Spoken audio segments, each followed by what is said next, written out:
Entitled parent forces me to give toy to her brat, but it's my insulin pump. So I'm a type 1 diabetic. This means that my body doesn't produce any insulin and I have to get it from an external source. The source that works best for me is a pump, which is connected to my body. Without insulin, I would die a rather nasty and painful death. I can disconnect the pump for short periods to shower, change, among other things, but 99% of the time it's connected to my body. I usually wear the pump on my waistband. This allows me to easily access it and make changes to my insulin as needed. I was over at my mother-in-law's house when my pump had an alert. My blood sugar was trending low, and this can be quite serious, so it's a loud and demanding alarm. I cleared the alert and grabbed a few fruit snacks to raise my blood sugars. My 5-year-old nephew heard the alert and asked me what it was, and I told him. I explained that it's a medical device that I wear to keep me healthy. The child considers this and then holds out his hand, demanding to see. I refuse since it's a medical device that I need to live. Beyond that, he's not gentle with anything and breaks most of his toys very quickly. I tell him no again, and knowing that he rarely hears that word, move my pump from my waistband to clip it into my bra. This way he can't just grab it, which is absolutely something that he would do. The kid starts crying and wailing to his mother, so she comes running. She screams at me asking what I did. I just shrugged and said that I told him no, he couldn't have my insulin pump. She scoffed at me and told me to just hand it over. I can go for a little bit and my nephew deserves to see it. I should be stimulating his natural curiosity instead of trying to hamper it. I refuse again and tell her to drop it, it's not going to happen. But he's a child. Now, I've dealt with them before, so I know that she's not going to be able to drop it. I said no to her child, and that's apparently unforgivable. I'm getting a headache from all the screaming, so I just turned and left. I didn't need to be there anymore, so I went home. I'm sorry that I'm not willing to risk my health and well-being just to entertain your child. Oh, wait, no, I'm not sorry. Am I the jerk? The entitlement of some people. Looks like this lady is passing her entitlement onto the next generation as well. If I had my curiosity stimulated more when I was a kid, I would have fallen down more stairs, eaten more poisonous plants, and probably not made it past the age of 5. There's a degree to which encouraging your kids' pursuits is okay, but the line stops well short of handing over a stranger's expensive and vital medical apparatus to someone who apparently is a serial breaker of such things. I wonder if the same rule of saying yes to everything would apply if the kid wanted to unplug someone's life support machine or try out the defibrillators in a hospital. Same principle, right? I mean, we know that our brains aren't fully formed when we're infants. That's why adults are there to stop Timmy jamming a knife in an electrical socket, or breaking something that costs you or someone else thousands of dollars. All of these people who think that it's natural to just let kids act on all of their innate curiosities seem to forget that it's in an adult's nature to defend these kids against factors they aren't aware of yet. In this case, lawsuits. Not the jerk. I'd say you were right on the money for getting out of there and cutting the long and annoying argument short. Am I the jerk for saying, "in your dreams," when my husband told me to apologize to his sister and her husband after they made my son wet himself? My son has ADHD. He's hyperactive and has a medical condition. Days ago, my best friend of 10 years passed away. I asked my husband if he could stay home with my 4-year-old son so I could attend the funeral. My husband said yes, but then apparently took him over to his sister and her husband's house for them to watch him without telling me. At the funeral, I received a text from my sister-in-law telling me to come and get my son after he wet himself in her house. I was all kinds of shocked and confused and had many questions in mind, like how the heck my son ended up at my sister-in-law's house after I left him with his stepdad. I called my husband, but he didn't answer or call back. I went over there quickly and found my son crying. He was also wet. I asked my sister-in-law and her husband what had happened, and they said my son was making so much noise while playing with the kids that they put him on timeout.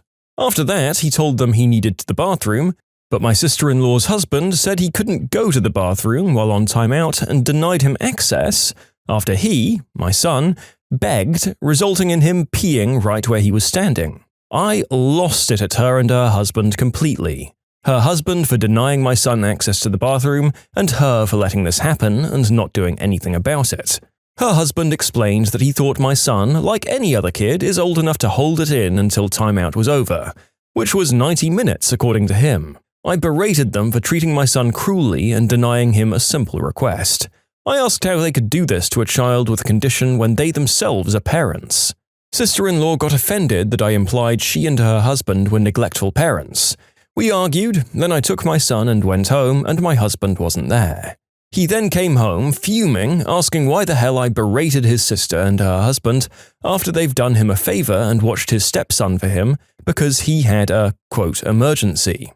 I asked him if he was okay with the way that they treated my son, and he said no, but the way I went about it was totally wrong, and I should apologize to both of them after insulting them and their parents' skills in their own house when they were doing us a favor. I said no, they did him a favor, as I never asked them to watch my son. He said I still had to apologize, but I loudly said, "In your dreams," after how my son was treated.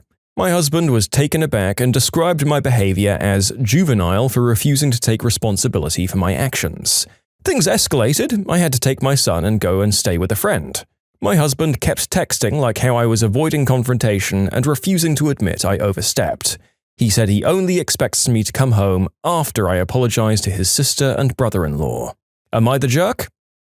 Look, you can say their house, their rules all you want, but denying a kid a trip to the bathroom and then being outraged when they have an accident, and then forcing them to stand around in their wet clothes just seems downright cruel and neglectful on most levels I can see. I think if my actions had made someone pee their pants, whatever their age, I'd feel terrible and do everything in my power to help them clean up and feel better. The fact that these people did nothing and then dragged the author out of a funeral to deal with it makes them sound like people who've never in their lives looked after kids before. And I've just gone back up the page and seen that the little tyke was only 4 years old. How on earth is that an age where you'd be surprised if they wet themselves after 90 minutes of being forced to stand in one place? I'm pretty sure that 90 minutes would be a feat of bladder strength for some of my adult friends, to be honest. And while we're on the subject, 90 fricking minutes? What is this, the gulag? Am I crazy, or does that seem like the longest timeout punishment a kid of that age has been put through in a non-problematic household? I think we got 20 minutes in the corner if we were really bad when I was growing up. Business owner tries to bully neighbor, ends up losing his livelihood. My friend inherited his parents' house a few years back and has been slowly renovating it. The house is nothing special and not in the best area, but it's his. No banks, no mortgage. It also happens to be next door to a restaurant. The restaurant has been a neighborhood fixture for decades, but has slowly declined with the neighborhood. Cue the old owners walking away and selling it to a real sleazeball. The new owner wants to buy my friend's house to demo it so that he can expand the restaurant's parking lot. Instead of offering a fair price, the sleazeball tries to lowball my friend, assuming he doesn't know the property's potential value. Sleazeball gets offended when my friend counters with a fair market value and begins to bully him with passive-aggressive crap. Delivery trucks blocking his sidewalk, new super bright security lights that shine into the house, among other things. On top of that, Sleazeball is openly racist and refers to my friend as all sorts of epithets. Sleazeball even tries to turn the neighbors against my friend by telling them that he's a drunk, he has anger issues, all while Sleazeball is doing major renovations and expansions to his restaurant. The revenge? My friend does contracting work for the city and is on a first-name basis with the local boards.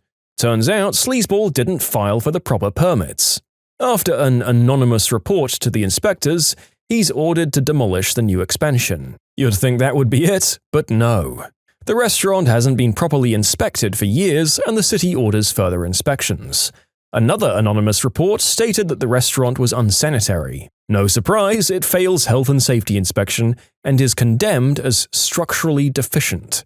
Between the fines, repair costs, and loss of business, the owner files for bankruptcy and the old restaurant is demolished. Hey, so your friend started off with a house next to a declining old restaurant with questionable conditions, then switched to the same but owned by the world's worst person, who proceeded to make his life difficult, and then finally graduated to having a nice open lot next to him. Maybe he can build an expansion of his own, up the property value, make a nice wide garden. The world's his oyster, and all he had to do was screw over an absolutely awful person to get it. Winner, winner, chicken dinner. Just make sure to give an insultingly lowball offer on any part of that lot that you offer to buy, because Sleazeball sure as heck doesn't deserve any better. The security lights alone are ridiculously hostile, and the other stuff is all just icing on the justified revenge that ended up coming his way. If you like Am I the Jerk, you're probably going to love Am I the Genius. Check it out, linked below. Also, go to amithejerk.com/submit if you would like to submit your own stories. Today I messed up by gifting a detective kit to my friend's kids. This happened a few months ago. I got in contact with an old friend who I hadn't seen in a while and decided to drop by his house to catch up. He has a wife and 2 kids, one of which recently had a birthday. So, it would look nice for me to bring a gift, right? Well, I checked out a few stores and settled on one of those toy detective kits because I remembered he was into crime and detective stories back in the day. Fun for the whole family, am I right? Then I go to his place, we greet, exchange small talk, and the kids come in and I give them the gift. They love it and unpack it right away. It has many things: a Sherlock-like magnifying glass, fingerprint finder, and a UV light with UV visible blood. The kids run around and we chat for about half an hour. Then one of the kids comes screaming that their house is a murder house and they want us to check out the parents' bedroom. We go there laughing, and the laughing awkwardly stops as we see there is indeed UV visible liquid all over the room. The kids think it's blood from a murder, but the adults exchange awkward looks between each other. What follows is an excruciatingly long half hour of awkward chit-chat, and 2 kids terrified to live in a murder house. I left eventually, and I'm not sure how they fixed this, and it's too awkward to bring it up. In short, I brought a UV light toy to my friend which revealed family secrets in their bedroom. Author, I need you to know that I was making the script for this video while my significant other was asleep on the couch next to me, and I think I just caused myself internal damage trying not to abruptly and loudly burst out a laugh that would have sent her, the cat, and the nearby drinks on the table into a terrified spiral of destruction. So, thank you for that. This is an absolutely hilarious story. I don't know whether it's better to go with the truth or making the kids think that they live in a house of murder, but I can think of some pretty good lies if you can do that with a clean conscience. Mummy sneezed while she had a nosebleed, or an old family must have had a pet that peed everywhere. They seem like good halfway lies, but those kids are definitely going to realize the truth much later in life and be grossed out, which is equally hilarious. Following a termination letter to a T. I was working for a security company, let's call it ASD Security. We had 3 shifts: day and evening, and night for the weekday, and 12-hour shifts for the weekend. Being the new guy, I was night shift. The job was at a trucking company. We were in a booth in the middle of the entrance, and our job was basically to make a ticket that we give the driver for the ins and outs of trucks. It has the driver name, license plate of the truck's trailer number, the date stamped, I did the stacks at night, and we had a log for trailer numbers also that we cross-checked. Because it's a night shift and less traffic, our job was also a perimeter check, logging in all trailers and trucks in a separate log, stamping the date on tickets, maybe 200 tickets roughly, if not more, and we were a call center for other security guards on other sites. Meaning every hour the other security guards would call me, about 12 of them, to check in and say that everything is fine. If one didn't check in, I call, and if no one answered, I had to send a patrol car to make sure everything was okay. Also, making sure the doors are locked, the security system was armed, and cleaning the booth. The client of the trucking company complained to ASD Security that I was 1. Always on my phone, 2. That I was smoking cigarettes, he said that a lot, and 3. That he saw me on a camera talking to myself and he found that weird. To address those issues, first, a week after my training was done, there was no way in heck that I was going to be picking up or making 12 calls an hour. I got my old Bluetooth headset, single ear thing, and hooked it up to the work cell phone. That helped me stamp the crap out of the tickets while taking the calls. I'd even be on a security check at the property and still take calls and write down the incoming calls. I could even do the logs of the trailers since I was hands-free. But apparently that was being on my phone too much. What else am I meant to do at 3 AM, eating my lunch and browsing the web or taking 12 calls an hour? 2, because I had a routine down and even changed the order of my routine so it didn't become predictable, I was able to streamline my job and had free time, so I took breaks here and there, smoked a cigarette and went back at it. I smoked at the designated spot that was near my booth, so I had a view of the incoming and leaving trucks, and if one came by, I just chucked the cigarette in the bucket and processed the truck. Nope, the client didn't like that. And third, well, that ties into number 1, talking on the Bluetooth headset or commenting out loud on something I was hearing on the radio. On Monday morning, my shift was about to end, everything was done, my checklist was empty of tasks to do, and who pulls up in an AST security car but my director? She pulls me to the side, hands me a letter, and explains what's happening. Letter of termination due to a client's complaint. Reason number 1, 2, and 3, and please sign on the dotted line. Only thing I said was, seriously? So here's where I got my revenge. The letter stated that my termination was in 1 week. There are laws here that if a company terminates or fires you, they have to give you 2 weeks' notice. If the notice is shorter than 2 weeks, the remaining time must be paid out. I happily signed and she already signed her part. I went into the booth to collect my things. My supervisor was the one doing day shift and was puzzled. He asked me what was happening. I just told him, Madame ASD Security Company just fired me and the letter says my last day is Friday. He told me to stay in the booth and started yelling at the director while walking towards her. He came back swearing because he was not told ASD Security was firing me, they didn't have a replacement guard, and training was about 1 week. Along came Friday, my supervisor was not happy. I had a trash bag with uniform and gear that they gave me. After my shift was done, I drove to the office, dropped the bag on Madame ASD Security's desk, and left. She was not at her desk. My phone rang. It was the director asking what the heck was going on and why did I bring back my uniform, as I still had 1 week's notice left to fulfill legally. I just answered, as per the termination contract we both signed on Monday 20th of May, last day of work will be Friday the 25th. I'm sorry, but legally speaking, as this letter is signed by both parties, if I come into work past the 25th and something goes wrong, I'm not covered by ASD Security and this letter can be used as proof against me. Please send me my check for my remaining 2 weeks' notice by mail. Have a nice day. She tried to contact me again in the afternoon. My phone was on mute as I'd gone to bed. I woke up to a text message saying they were screwed and don't have a replacement for me. Could I come in at least for the weekend? I didn't answer, and I never heard from her again. My ex-supervisor called me asking if I was going to come in. I said no. He was swearing because he had to call the day guy, put him on the night shifts, and take his place during the weekend. It messed up the schedule and hours of everyone. They had to fork out overtime not paid by the client because it was ASD Security's problem. They had to find a replacement ASAP and train them and get him to work solo during the following weekend. More overtime and more screwed up schedules. My shift had been a variety of early evening to midnight shifts and midnight to early mornings, alternating. It was pretty bad on my sleep patterns. I don't recall 100% of my schedule, but it was something along those lines. It was a weird one. All that to accommodate the supervisor because he wanted a lighter week, and the evening person couldn't do Friday evenings and other bullcrap reasons like that. You can imagine the screw-up with the schedule once I left. Since a lot of people are asking, I was paid the remainder of my 6% vacation days and my remaining sick leave days as per the bylaws and my 1 week of notice that was remaining also. I was also able to take a 1 to 2 week break and find another job. In short, director of my company went on site where I was working to hand me out an official termination notice. It was a 1 week notice, and here by law it's 2 weeks notice, so they had to pay the remainder by check.